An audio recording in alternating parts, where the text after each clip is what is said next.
Okay, good evening everyone. बेटा, chapter हमारा second चल रहा है, बहुपद। ठीक है, जिसमें हमारा टॉपिक था समीकरण का हम हल कैसे करते हैं पक्षांतरण विधि से, है ना। Solution of equation by transpose method. ठीक है, ट्रांसपोज मेथड के द्वारा जो हमारा चल रहा है उसको देख लेते हैं, एग्जाम्पल ले लेते हैं उसमें। ठीक है, उदाहरण करवा रही हूँ मैं। सबसे पहला जो उदाहरण है इसमें वो देखते हैं। मान लीजिए मैंने एक सवाल लिया, z-5 इक्वल टू 4। ठीक है, और मैं बोल रही हूँ कि z का मान निकालो। इसमें z का मान, z की वैल्यू आप कैसे निकालोगे? आपको पता है, जब भी मैंने आपको बताया था ना कि चर आपने एक तरफ लेने, अचर एक तरफ, है ना। वेरिएबल एक साइड ले लो, कांस्टेंट एक तरफ ले लो। तो जब आप 5 को इस तरफ भेजोगे, भेजना पड़ेगा ना, तभी तो z की वैल्यू आएगी। तो 5 को 4 की साइड भेजोगे तो 5 हो जाएगा प्लस का, 5 हो जाएगा प्लस का। तो z की वैल्यू कितनी आ जाएगी? 4 और 5 को जोड़ो, क्या आया? 9। z की वैल्यू आ गई 9। इतना सभी को क्लियर है? ये है सबसे इजी वाला। ठीक है, जिसमें प्लस का माइनस हो जाता है इक्वल टू के उधर जाके, और माइनस का हो जाता है प्लस। ठीक है, अगला जो टाइप का आएगा वो है इस तरीके का। मैंने लिख दिया 3z equal to 5, 3z equal to 5। और मैं अब आपसे बोल रही हूँ कि z का मान क्या आएगा इस बार? z का मान क्या आएगा? तो कैसे करेंगे इसको भी सेम वैसी। 3z का मतलब है, 3z का मतलब है 3 गुणा z, 3 गुणा z बराबर 15। 3z का मीनिंग यही तो है, 3 multiply by z। Okay, z की वैल्यू कैसे आएगी? जब आपको ये 3 यहाँ से हटा दोगे, 3 यहाँ से हटाओगे तभी तो z की वैल्यू आएगी ना। तो 3 यहाँ से हटाओगे, 3 यहाँ कैसा है z के साथ? मल्टीप्लाई में, गुणा का चिन्ह है ना बीच में। आपको पता है गुणा का उल्टा क्या होता है? गुणा का उल्टा भाग, है ना। मल्टीप्लाई का उल्टा होता है डिवाइड। तो z की वैल्यू कितनी आ गई? 15 को 3 से भाग दो, 5। आया सभी को समझ कैसे करना है?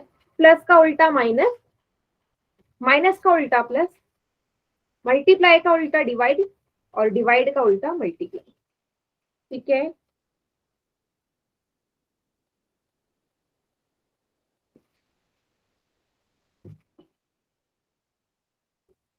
ठीक है, चलिए। तो ये हो गया दूसरे टाइप का।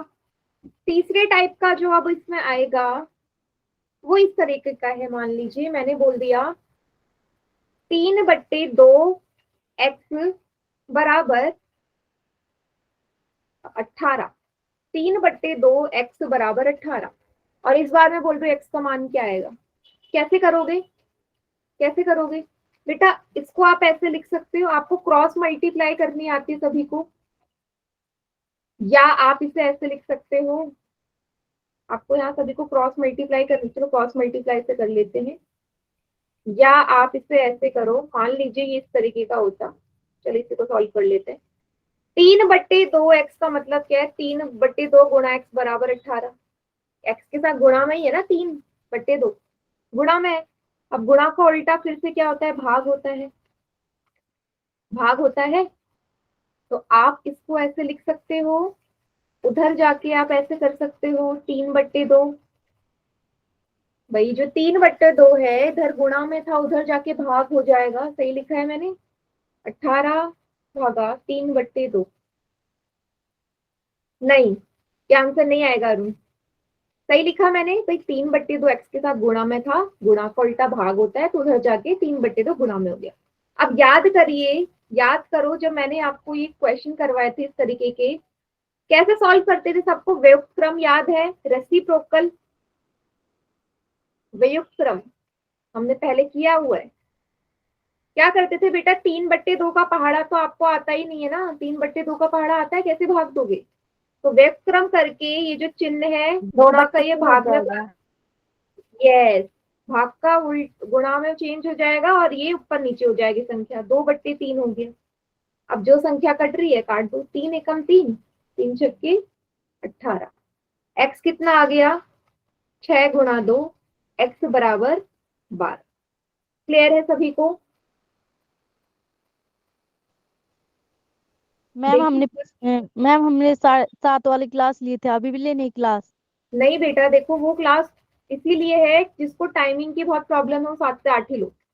ठीक है, अगर टाइमिंग की कोई प्रॉब्लम नहीं है तो ये क्लास लेनी है, दोनों क्लास नहीं लेनी है आपने। जो टाइमिंग सूट कर रही है वो लीजिए। ठीक मैम है, तो हम लीव हो रहे हैं। हाँ ठीक है।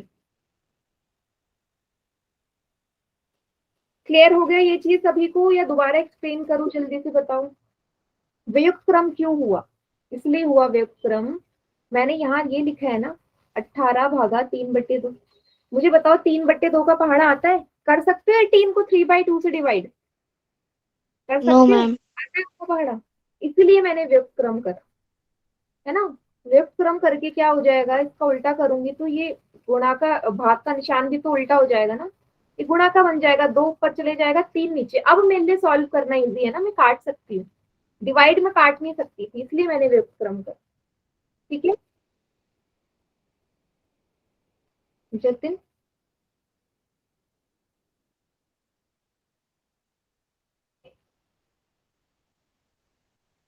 ओके, ठीक है, तो ये हो गया तीसरे तरीके का सवाल। अब मान लीजिए कुछ इस तरीके का सवाल आ जाता, डी वाला है, मैंने लिख दिया 3, मैंने लिख दिया y+3 divided by 4 equal to 5। बेटा क्या प्रॉब्लम है? हैंड रेस क्यों कर रहे हो बार बार? कुछ प्रॉब्लम है तो बताओ। मैंने क्या लिखा है, y+3 डिवाइडेड बाई 4, ये बट्टे है ना, नीचे उसके लगा है। y+3/4, मैं इसको ऐसे लिख सकती हूँ, 4 से डिवाइड कर सकती हूँ, हाँ या ना? जल्दी से बताओ भाई, 4 बट्टे में है तो मैं लिख सकती हूँ ना, डिवाइड बाय 4।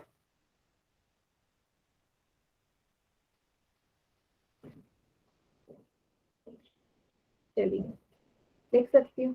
चलो आगे कैसे होगा अभी सॉल्व? मुझे कैसे सॉल्व करना है, एक एक करके मुझे सारी संख्याएं ना हटानी है यहाँ से। y का मान कब निकलेगा, जब इसके साथ की जितनी भी संख्याएं हैं सब हट जाएंगी ना। नंबर हटा दो, y की वैल्यू आ जाएगी। तो सारी तो एक साथ नहीं हटा सकते, एक एक करके हटानी पड़ेगी। सबसे पहले डिवाइड वाले को, इस 4 को हटाना है, 4 को हटाना है डिवाइड वाले को। तो डिवाइड वाला जब उस तरफ जाएगा तो बेटा क्या हो जाएगा, तो इसके साथ भाग में है ना, इधर जाके मल्टीप्लाई हो जाएगा। लिख दू 5 गुणा 4, भाई 4 वहां भाग में है, उस तरफ गया तो गुणा हो गया। y+3 बराबर 5 × 4 = 20। y का मान कितना आ गया? 3 को, अब 3 की 2। बारी हटने की, 3 की बारी हटने की, 3 उधर जाएगा, प्लस का है, इधर जाके माइनस हो गया। y बराबर 20 में से 3 गए 18, y का मान आ गया 18। क्लियर?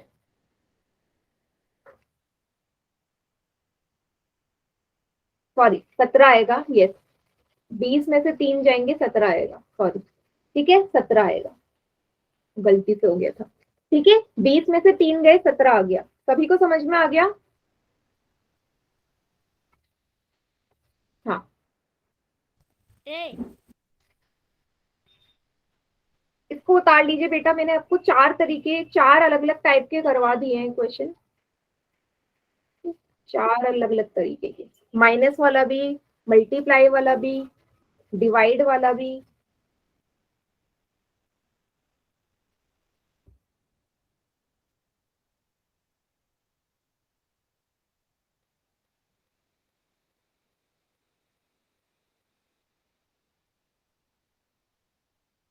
चलिए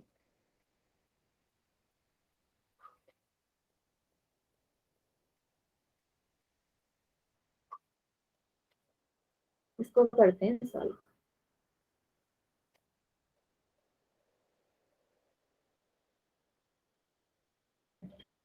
ठीक है, अब मान लीजिए कुछ इस तरीके का सवाल है जो हमने पिछली क्लास में भी किया था। मैम स्क्रीन नहीं आ रही। स्क्रीन नहीं आ रही? 1 मिनट में दोबारा से शेयर कर देती हूँ, रुको। अभी आ रही है? मैम आ रही है, ठीक है।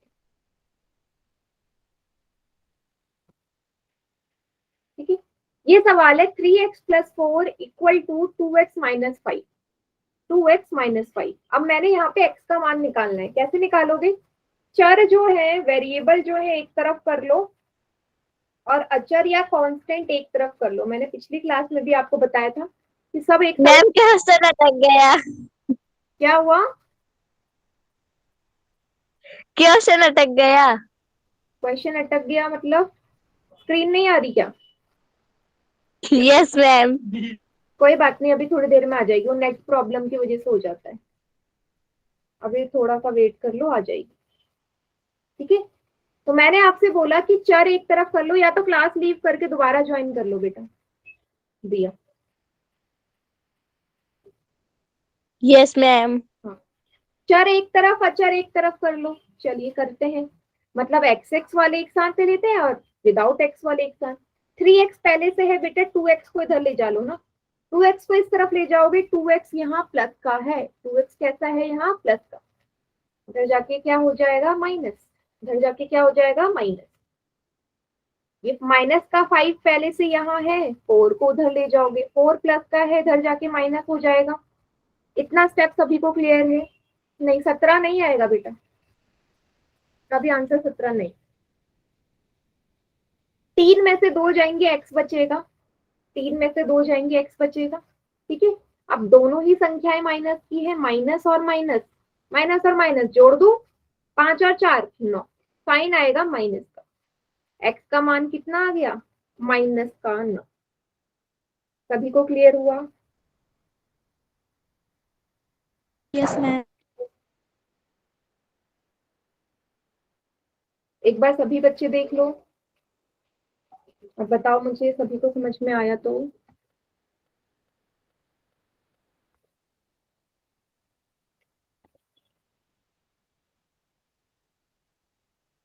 क्वेश्चन दे दो एक पोल में अभी सभी को।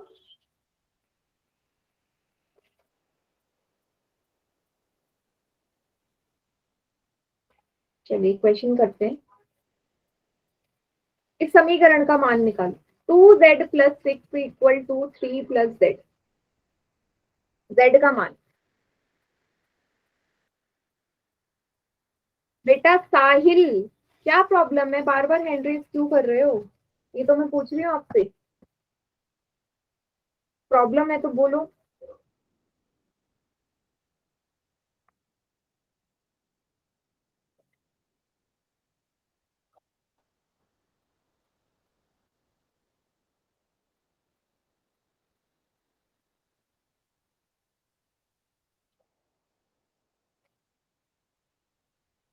अभी आंसर पोल में करिए।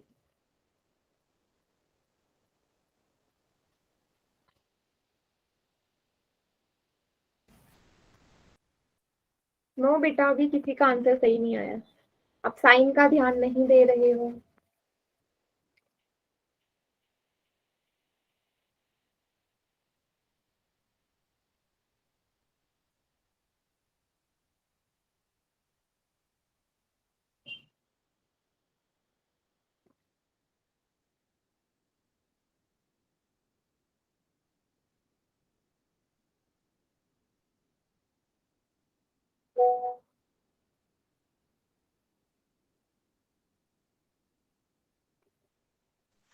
मैम हमारा पोल नहीं चलता तो हम चैट में देते हैं आंसर। हाँ कोई बात नहीं। ये देखो कितने बच्चों ने गलत कर दिया, 8 में से सिर्फ 2 बच्चों का आंसर ठीक है।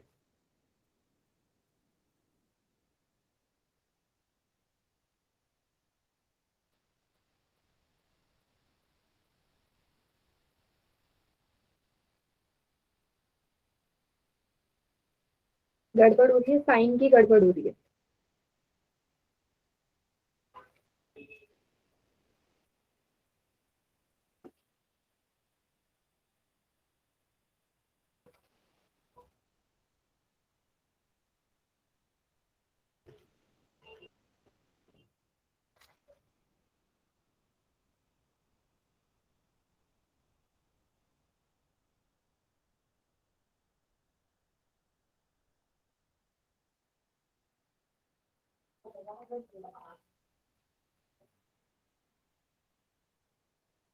ध्यान से देखो बेटा, आप साइन की गड़बड़ कर रहे हो।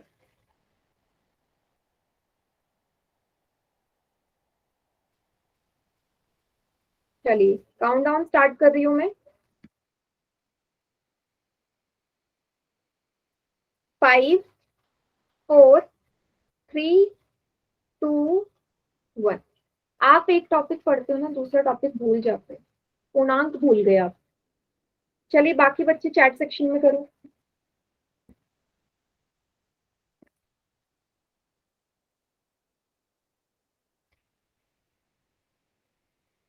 D B B. चलिए देखते हैं। देखो जेड वाले एक साथ लेने हैं, 2z इधर है, ये वाला z आपको इस तरफ लेके आना है, ये वाला z इस तरफ लेके आओगे, माइनस का z हो जाएगा क्योंकि उधर प्लस का था वो।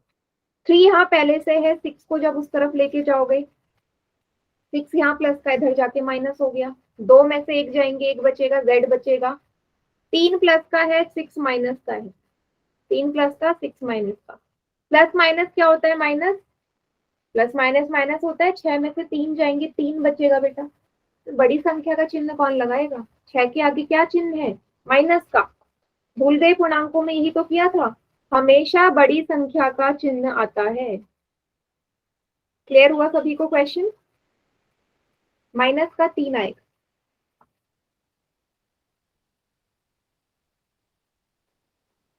Yes ma'am.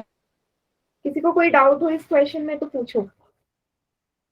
मैम एक दे दो। बेटा ये रिकॉर्डिंग का ही था, इससे पहले मैंने 5 क्वेश्चन आपको करवा दिए हैं ऐसे, ठीक है। अब अगले टॉपिक पे बढ़ते हैं। अगर कोई डाउट है तो क्लास के एंड में हम डिस्कस कर लेंगे, ठीक है, क्योंकि इस टॉपिक पे बहुत सारे क्वेश्चन हो चुके हैं, ठीक है। कोई भी डाउट रहते हैं तो क्लास के एंड में पूछ लेना, ठीक है। चलिए आज का जो नया टॉपिक है वो है सार्व गुणनखंड विधि द्वारा हमें गुणनखंड करना है, factorization by common method, common factor method, ठीक है। अब ये क्या होता है कॉमन फैक्टर मेथड? देखो एक क्वेश्चन ले रही हूँ, मैंने लिखा 5xy और 6। एक मैंने लिख दिया व्यंजक 5xy और दूसरा है 6। अब मैं आपसे बोल रही हूँ इन दोनों में ना, इन दोनों में मुझे ऐसी चीज चाहिए जो दोनों में एक समान हो, है ना, कॉमन हो दोनों में। कैसे करोगे सभी को? 5xy बेटा किससे मिलके बना है? 5 गुणा x गुणा y।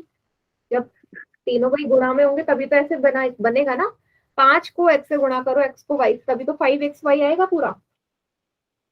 6 कैसे आया होगा? जब 2 को 3 से गुणा किया, 2 को 3 से गुणा किया, या 3 को 2 से गुणा किया, तभी 6 बना ना। 6 किसी और के पहाड़े में आता है? फिर बेटा अननेसेसरी हैंड रेस कोई नहीं करेगा, डिम्पल, बिना वजह के हैंड रेस नहीं करना। प्रॉब्लम होती है बेटा क्लास में, फिर हैंड रेस कर रहे हो, मैं रिमूव कर दूंगी क्लास से, ठीक है। कोई प्रॉब्लम है तो माइक ऑन करो ना, हैंड रेस क्यों कर रहे हो? डिस्टर्ब कर रहे हो आप अपने आप को भी और पूरी क्लास को भी साथ में। जो भी डाउट है माइक ऑन करो, पूछो या चैट सेक्शन में लिखो। सभी को क्लियर हो गया इतना? 5xy मतलब 5 गुणा x गुणा y, 6 मतलब 2 गुणा 3। अब में कॉमन है, दोनों में जो एक जैसी है, दोनों में जो एक जैसी है ऐसी चीज ढूंढो। कुछ है क्या ऐसा जो दोनों में एक समान हो? कोई भी संख्या या कुछ नजर आ रहा है किसी को? क्या है बताओ? मुझे तो कुछ नहीं नजर आ रहा कि दोनों में एक जैसा हो। कोई ना तो संख्या एक समान है, ना कोई चर एक समान है, लेकिन जो वन है, वन ऐसी संख्या है जो दोनों में एक जैसी। बेटा वन की अगर गुणा कर दो दोनों में तो आप बोलोगे ना दोनों में वन से गुणा कर दो कोई फर्क पड़ेगा? नहीं ना। तो वन इकलौती ऐसी संख्या है जो किसी भी संख्या या किसी भी चर सब में क्या होती है? कॉमन होती है। तो आप क्या बोलोगे इसमें क्या कॉमन है? क्या ऐसी चीज है जो दोनों में एक समान है? वन। क्लियर? जब आपसे पूछा जाए कि आपको सार्व गुणनखंड निकालना है, कहीं पे मिल जाए एक समान तो लिख दो, अगर कहीं पे एक समान कुछ मिले ही ना तो वहां पे आंसर क्या होगा? हमेशा वन होगा, ठीक है। जहां कभी भी कोई भी चीज एक समान ना हो वहां उत्तर क्या रहेगा? वन रहेगा, क्योंकि वन सब में आता है। वन के पहाड़े में हर चीज आता है।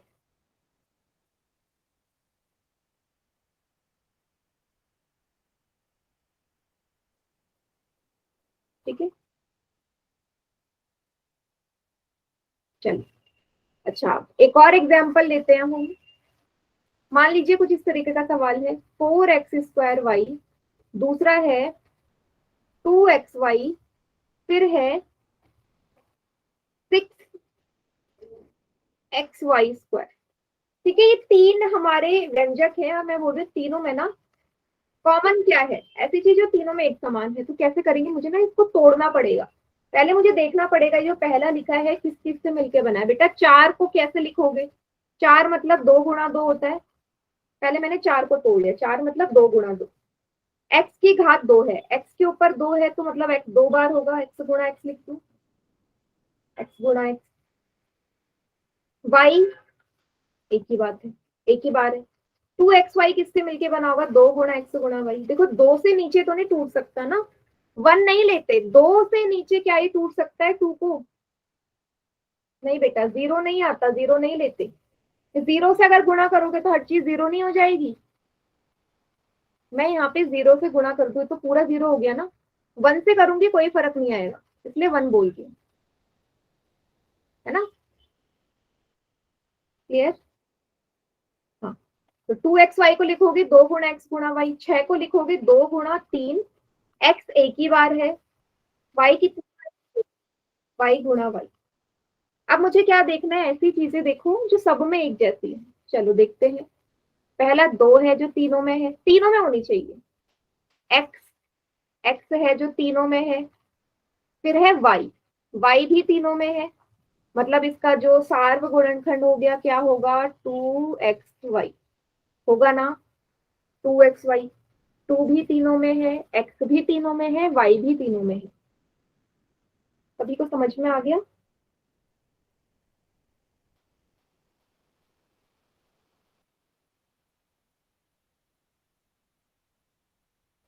देखो यहाँ मुझे चीजें मिल गई जो एक समान है, वो तो मैंने लिख दिया। मान लीजिए यहाँ पे भी कुछ नहीं होता एक जैसा तीनों में, तो आंसर क्या होता उस टाइम पे? आंसर क्या होता अगर यहाँ पे कुछ भी एक समान नहीं होता तो? 1। वेरी गुड जैसे, है ना, वेरी गुड। तो जहां कुछ नहीं है वहां 1 है, और जहां मिल गया वहां तो आपको दिख ही जाएगा।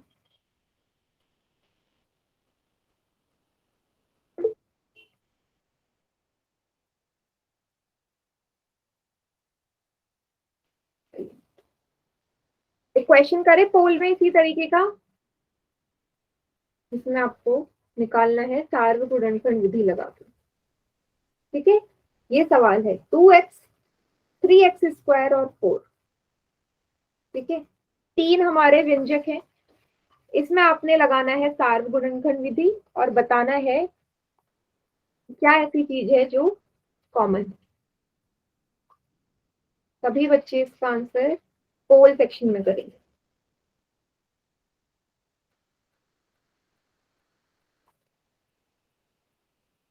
कोई जल्दीबाजी में आंसर नहीं करेगा, आराम से सॉल्व करो।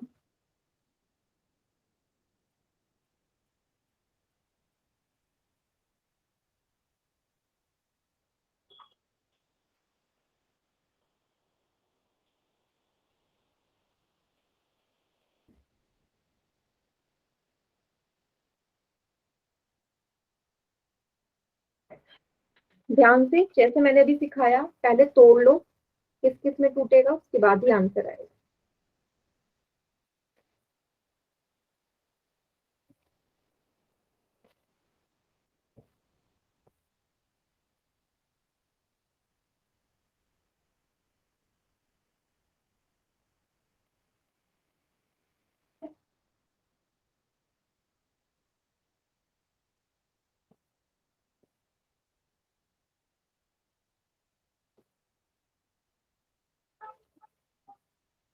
हम्म, बेटा क्या हो रहा है? ये 11 में से सिर्फ 4 बच्चों का आंसर ठीक है, ये सिर्फ 4 बच्चों का।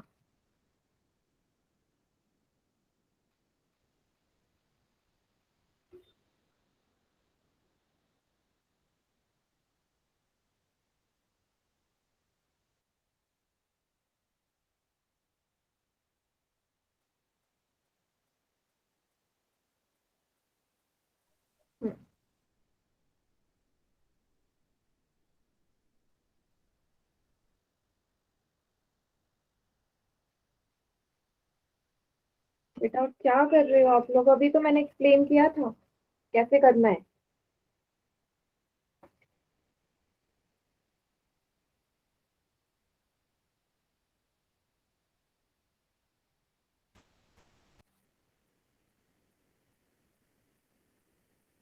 चलिए काउंटडाउन स्टार्ट कर रही हूँ मैं।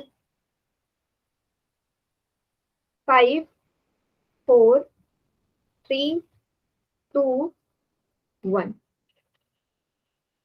बाकी बच्चे चैट सेक्शन में कीजिए आंसर।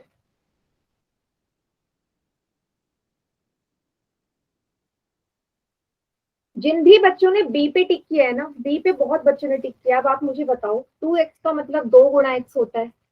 3x² मतलब 3 गुणा एक्स गुणा एक्स। 4 मतलब 2 गुणा 2। मुझे एक ऐसी चीज बता दो जो तीनों में है। आप में से बच्चे बोल रहे हो कि एक्स है, मुझे दिखा दो जरा 4 में एक्स कहाँ नजर आ रहा है? कहाँ है इधर एक्स? नजर है कहीं? कहीं आ रहा है एक्स यहाँ पे? भाई जब 4 के साथ एक्स ही नहीं है तो आप कैसे बोल रहे हो कि एक्स इसमें कॉमन है क्या? 4 गुणनखंड है क्या 4 एक्स इसमें? फिर कैसे लिखा है? ये तो मैं बोल रही हूँ आपने एक्स लिखा है तो मुझे एक्स दिखा दो, कहाँ लिखा है एक्स? कहाँ है यहाँ पे एक्स? तीनों में होनी चाहिए ना, तीनों में तो कोई भी चीज ऐसी नहीं है नहीं जो कॉमन हो। जैसे इन दोनों में एक्स है, तीसरे में नहीं है। पहले और चौथे में 2 है, तीसरे में नहीं है। तो मैंने क्या बोला, जहां पे कुछ भी समान ना हो वहां क्या होगा? 1 होगा। 1 हर चीज का कॉमन फैक्टर होता है क्योंकि सब में आता है 1 के, उसमें सब चीज आती है।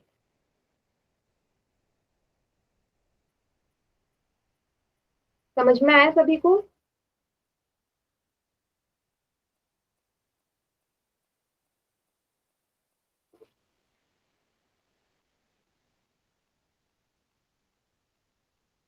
इतना इजी टॉपिक था, इतना इजी क्वेश्चन था। चलिए नेक्स्ट देखते हैं अब हम। इस टाइप का क्वेश्चन आ जाए, मतलब अभी तो कोई भी चिन्ह नहीं था बीच में, अब चिन्ह आ जाए तो कैसे करोगे? जैसे लिखा है 2x+10। 2x+10 आपको इसे सॉल्व करना है कि इसका सार्वगुणनखंड क्या आएगा, कॉमन फैक्टर। करना सेम वैसे ही है। 2x का मतलब क्या हुआ बेटा? 2 गुणा एक्स। 2x का मतलब क्या है? 2 गुणा एक्स। 10 का मतलब क्या है? 10 का मतलब 2 गुणा 5। 10 कब आएगा? जब 2 को 5 से गुणा करोगे। हाँ बेटा, इसके बाद क्वेश्चंस आएंगे और अभी। अब ऐसी चीज ढूंढो जो दोनों में एक समान हो। यहाँ भी 2 है, यहाँ भी 2 है। भाई टू पहले वाले पद में भी है, दूसरे में भी है, तो टू क्या है? कॉमन है ना। टू को ले लो बाहर। अंदर क्या बच गया? पहले पद में 2 बाहर आया तो एक्स बचा। उसके बाद प्लस का निशान है, फिर क्या है? 5। 2x+5 इसका आएगा आंसर। सभी को क्लियर हो गया क्वेश्चन? देखो दोबारा से। जब मैंने इसको तोड़ के लिखा 2x को, 2x मतलब 2 × 10 मतलब 2 × 2 × 5। 2 ऐसा है जो दोनों में आ रहा है, 2 को मैंने बाहर कर लिया और जो बची हुई चीज है वो अंदर लिख ली। सभी को क्लियर?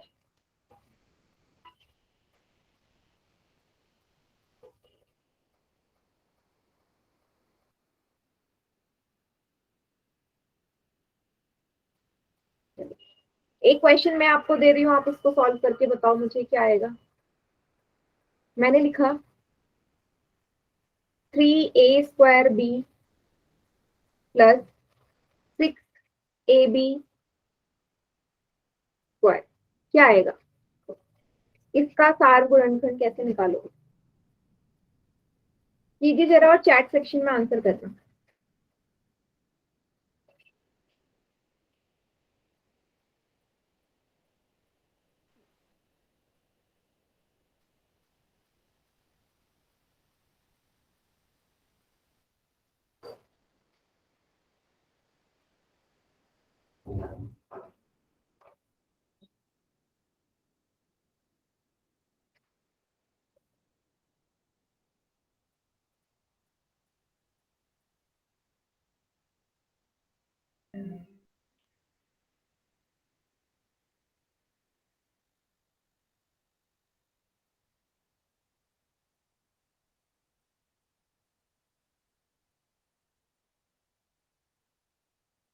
जिसका जिसका आ गया चैट सेक्शन में कर दीजिए बेटा।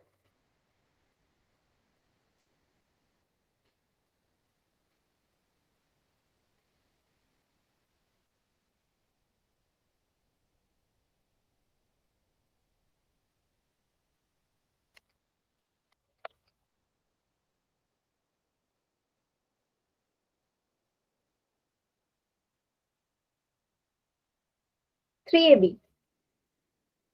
3AB है जो दोनों में होगा।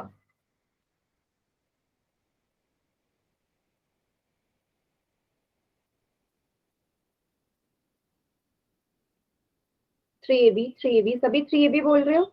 चलो मैं करवाती हूँ। तो सबसे पहले आपने इसको तोड़ लिया 3A² B को। 3 गुणा A की घात 2 है ना, तो मतलब A 2 बार होगा, B एक ही बार है। 6 का मतलब 2 गुणा 3, A एक ही बार है, B 2 बार है। ठीक है, अब मैंने देखना है क्या क्या कॉमन है। 3 यहाँ भी है, 3 यहाँ भी है, फिर A इधर भी है, A इधर भी है, B इधर भी है, B इधर भी है। तो बाहर क्या आ गया? 3AB है ना, कॉमन तो 3AB। अब अंदर क्या बचा? अंदर बचा यहाँ पे A। पहले पद में A है, दूसरे में क्या है? 2 और B, और यही इसका आंसर। क्लियर है सभी को? यही आया था ब्रैकेट के अंदर सभी का। अंदर जो बचा है वो भी तो लिखना है आपने।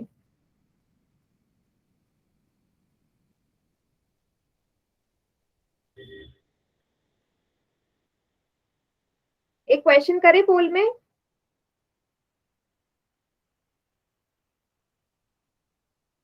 Yes ma'am. चलिए फिर इस वाले को सॉल्व करें।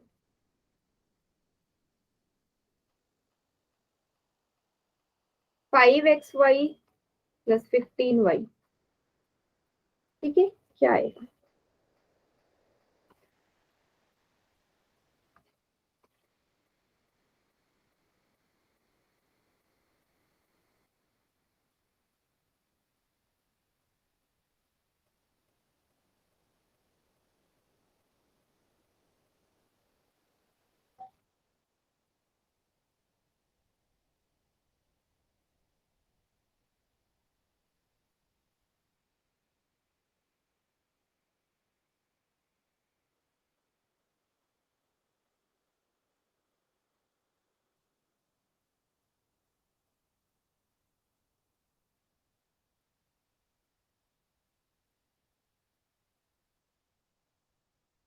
गुड, अभी तक सभी बच्चों का ठीक है, बहुत बढ़िया।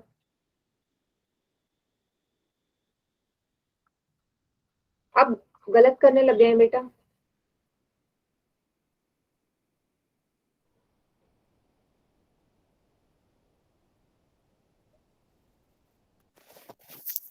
ध्यान से करो, बहुत इजी सवाल है।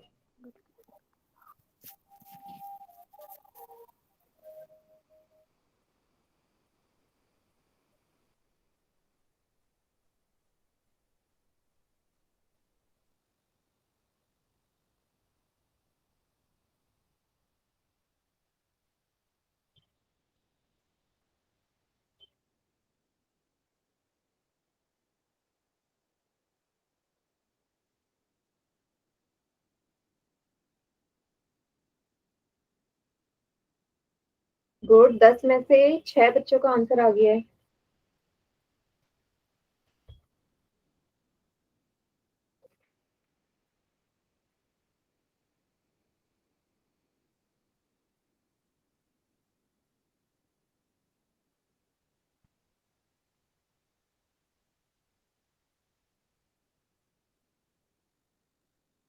बिल्कुल आराम से सॉल्व करो बेटा, पहले जैसा ही है।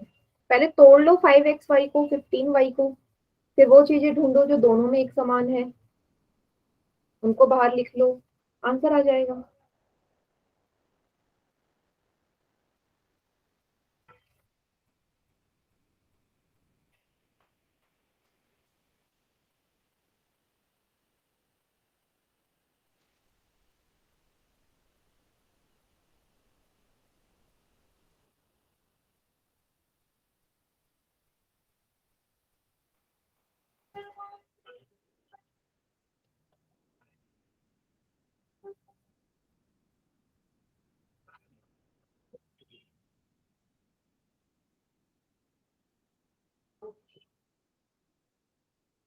कोई जल्दी नहीं, बिल्कुल आराम से सॉल्व करो, ध्यान से।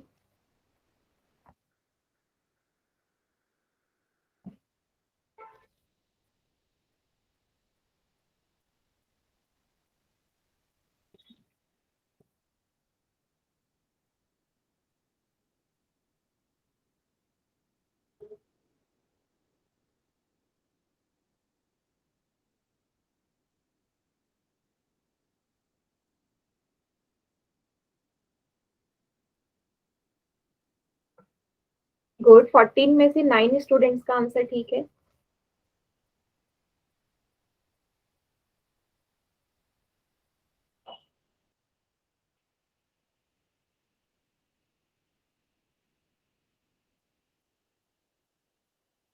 मैम काउंट डाउन स्टार्ट कर लो।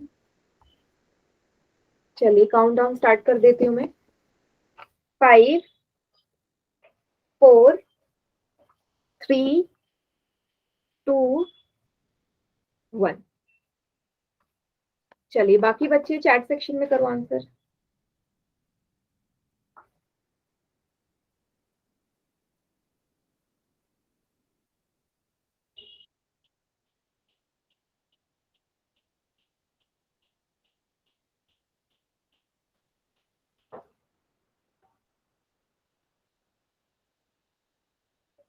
Very good. देखो 5xy को बेटा आप लिखोगे 5 गुणा x गुणा y। 15 का मतलब क्या है? 15 मतलब है 3 मल्टीप्लाई बाई 5। 3 को 5 से गुणा करोगे तभी 15 आएगा ना। y यहीं पे है, y की जगह y लिखो। अब देखो कौन कौन सी चीजें समान है। 5 यहाँ भी है, 5 यहाँ भी है, y यहाँ भी है, y यहाँ भी है। तो कॉमन क्या है? 5y है। अंदर क्या बच गया? अंदर है x, पहले पद में x, दूसरे पद में 3। 5y(x+3) ऑप्शन नंबर बी इसका करेक्ट आंसर है। क्लियर हुआ सभी को?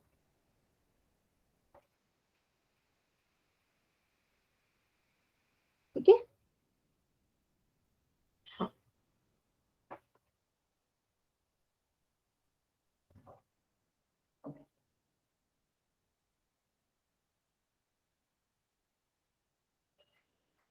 चलिए, अच्छा इसी तरीके से एक क्वेश्चन आ जाए कुछ ऐसा। चलिए सवाल है, यही सवाल लेते हैं। 5y(x+3) आया ना, ये सार गुणनखंड आया, किसका आया? अगर मैं आपसे बोलूं कि वो ऐसा कौन सा व्यंजक है, बीजीय व्यंजक है, जिसका जो सार्व गुणनखंड है, जिसका जो कॉमन फैक्टर है वो ये है, तो आप वो बीजीय व्यंजक निकाल सकते हो। किसका रहा होगा? कैसे निकालोगे? कुछ नहीं करना, आपको ये अंदर गुणा कर देना है। तो मतलब कि अंदर गुणा कर दो ना। 5y की सबसे पहले किस में गुणा करोगे? x में, फिर प्लस का निशान है, फिर y 5y की किस में करोगे? 3 में। क्या आएगा? 5y की x में करोगे 5xy, और 5y की 3 में गुणा करोगे, 5y की 3 में गुणा करोगे कितना आएगा? 5 3 जा 15y। सभी को क्लियर हो गया? सभी को क्लियर हुआ? देखो क्वेश्चन यही था ना, यही तो सवाल था।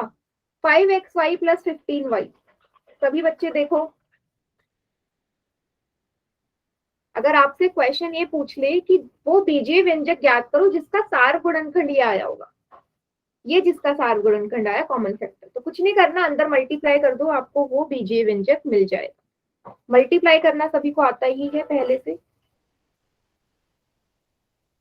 चलिए एक क्वेश्चन दे दूं मैं आपको, आप लोग सॉल्व करोगे ऐसी? आंसर चैट सेक्शन में लिख देना। क्वेश्चन है 4xy 3x+2y+4, इसका बीजीय व्यंजक ज्ञात करो कि किस बीजीय व्यंजक का गुणनखंड है, सार गुणनखंड है। ठीक है,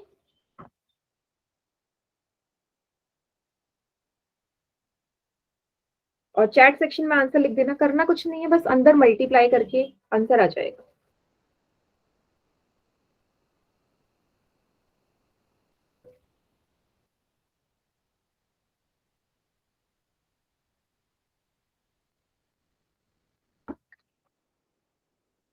मल्टीप्लाई करो, आंसर आएगा।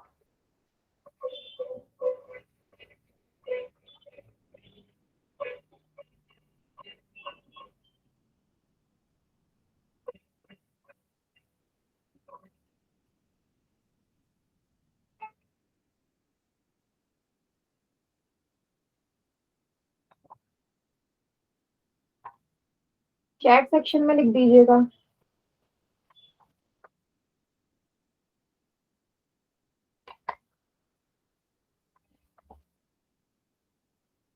Very good Jatin,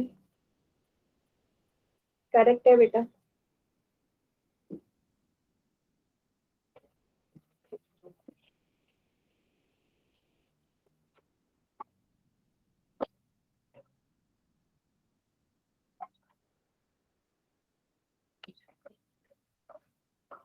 good Shubham, देखो एक दूसरे का आंसर कॉपी मत कर देना।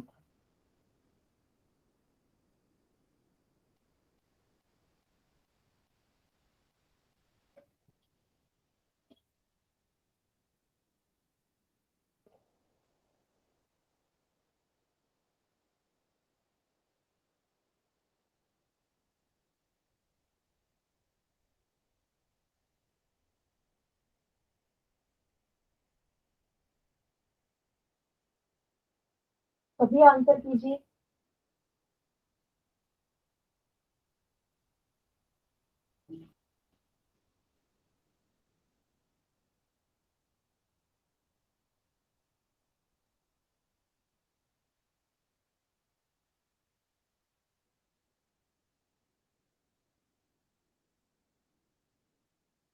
चलिए अब मैं करवाती हूँ, बाकी बच्चे यहाँ ध्यान दीजिएगा। कुछ नहीं करना था आपको, जैसे कि मैंने बोला मल्टीप्लाई करना है ना। पहले 4xy की 3x में लिख दो, 4xy मल्टीप्लाई बाई 3x, फिर प्लस का निशान है। फिर 4xy की किस में करोगे, 2y में, फिर प्लस का निशान है। फिर 4xy की किस में करोगे, 4 में। पहले संख्याओं का गुणा कर लो, 4 तिया 12। x कितनी बार है, 2 बार, एक यहाँ एक यहाँ, तो x की घात 2 हो गई। y एक ही बार है, 4 और 2 की गुणा करो, 4 दूनी 8। x एक ही बार है, y कितनी बार है, 2 बार, एक यहाँ, तो y की घात 2। 4 चौके 16, x भी एक बार y भी एक बार। तो यही वो व्यंजक है जिसका सार गुणनखंड आपको दिया गया है। सभी को क्लियर है? क्वेश्चन कर लेंगे, इस टाइप का क्वेश्चन आएगा तो। चलिए फिर एक क्वेश्चन पोल में करते हैं। तो ये आपका सार गुणनखंड दिया गया है और आपसे बोला है कि किसका है, वो व्यंजक ज्ञात कीजिए। ABCD 4 ऑप्शन कीजिए सभी बच्चे पोल में आंसर इसको।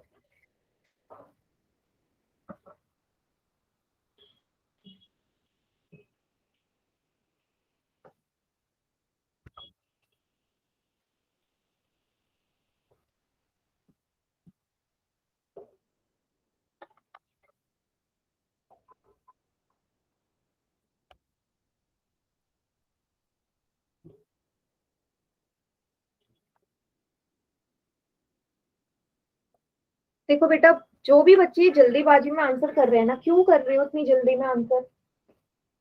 हम्म,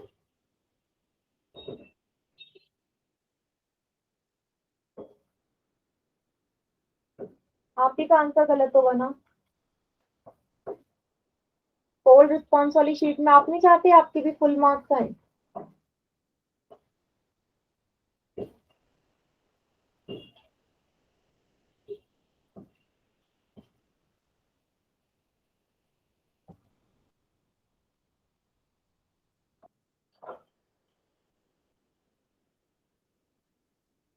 7 में से 4 बच्चों का ठीक है आंसर।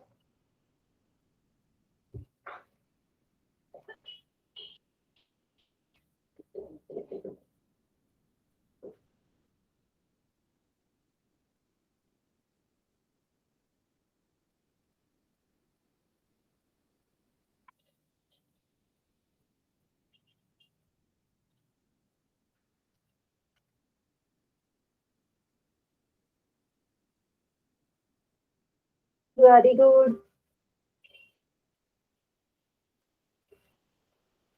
गुड, 9 में से 5 बच्चों का आंसर ठीक है।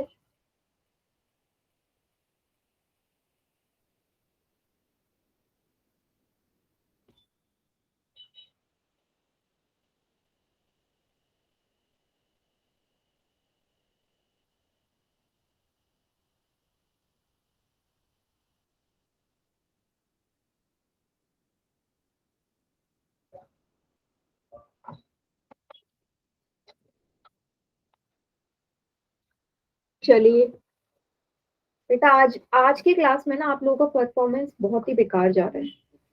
हर क्वेश्चन में यही है कि बहुत ही बेकार परफॉर्मेंस।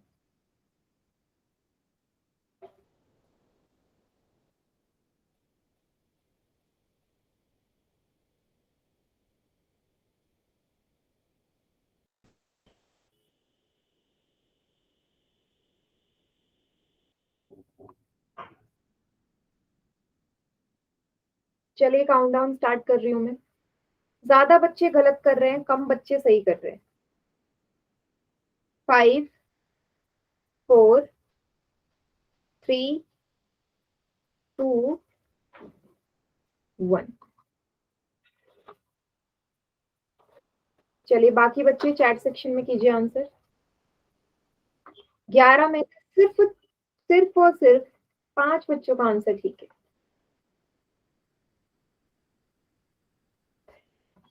नींद आ रही है क्या आज आप लोगों को? ध्यान नहीं दे रहे हो आप क्लास में? पहले 3x की मल्टीप्लाई फर्स्ट टर्म में करो। 3x गुणा 7xy लिख लो, प्लस फिर 3x की 10y से करो, प्लस फिर 3x की 3 से करो। क्या आएगा? 3 को 7 से गुणा करोगे क्या आएगा? 21। x तीनों कितनी बार है? एक यहाँ एक यहाँ, x 2 बार है। y तो बेटा एक ही बार है ना, y तो एक बार है। क्यों बहुत सारे बच्चों ने बी पे टिक किया? y आपको 2 बार कहाँ नजर आ रहा है? एक ही बार है। 3 और 10 को गुणा करोगे 30 आएगा, x और y। 3 और 3 को गुणा किया आपने, 9 आया, 9x। हो क्या रहा है कि आप ध्यान से क्वेश्चन सॉल्व नहीं कर रहे हो, नहीं तो क्वेश्चन मुश्किल नहीं है। अगर आपका बी आंसर आ सकता है, इसका मतलब सिर्फ एक स्क्वायर की गलती थी। इसका मतलब आप लोगों ने ढंग से क्वेश्चन देखा ही नहीं। यही हुआ ना जिन्होंने बी पे टिक किया है। बी वाला कोई चैट सेक्शन में मुझे दिखेगा ही नहीं, सब डी वाले ही दिखेंगे। सभी को समझ में आ गया सवाल?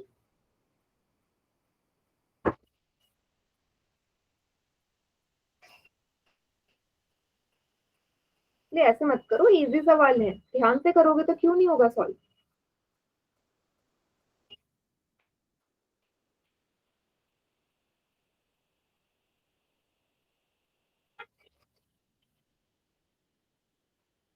चलिए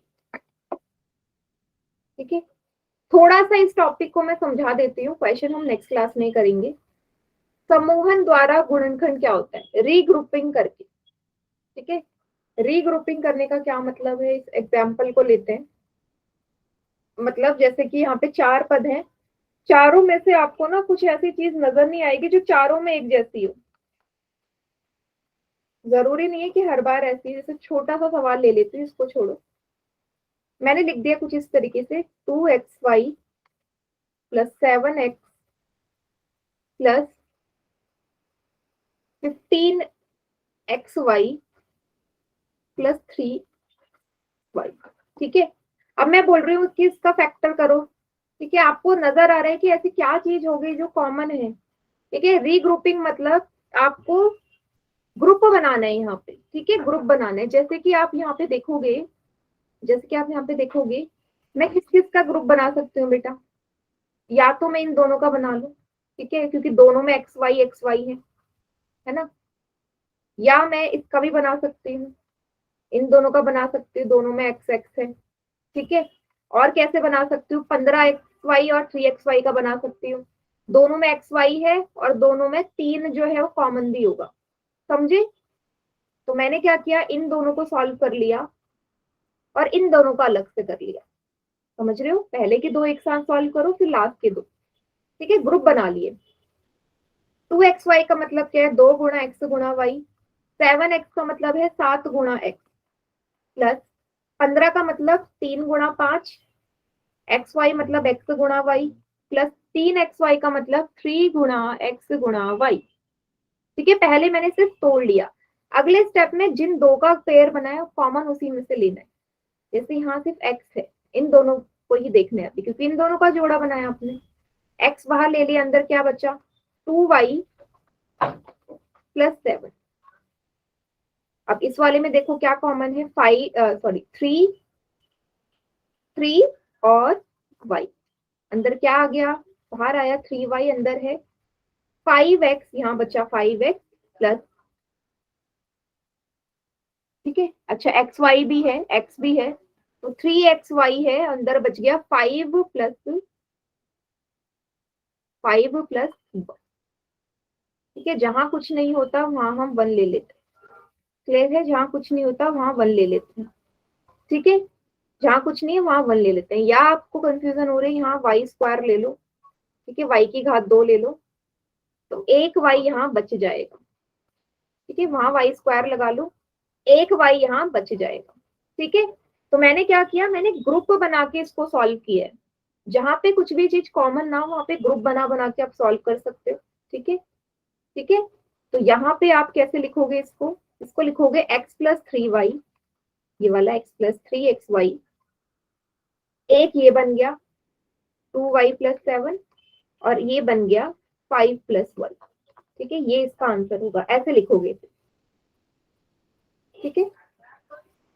या इसको ऐसे मत लिखो, सॉरी, इसको ऐसे नहीं लिखोगे, ऐसे तब लिखते हैं जब कुछ और कॉमन हो, ठीक है। आगे इसमें से कुछ और कॉमन नजर आ रहा है आपको, भाई यहाँ आपको कुछ और कॉमन नजर आ रहा है, नहीं है ना कुछ भी कॉमन, इतना है और इतना है बस, ये अलग वाला हिस्सा है, ये अलग वाला हिस्सा है, तो आंसर क्या करोगे, यहीं पे स्टॉप कर दो, क्लियर सभी को।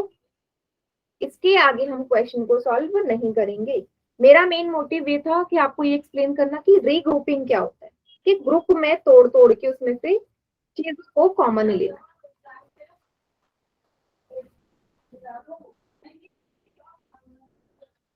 ठीक है। चलिए, तो आज की क्लास यहीं तक रखते हैं बेटा, इसके आगे का नेक्स्ट क्लास में देखेंगे।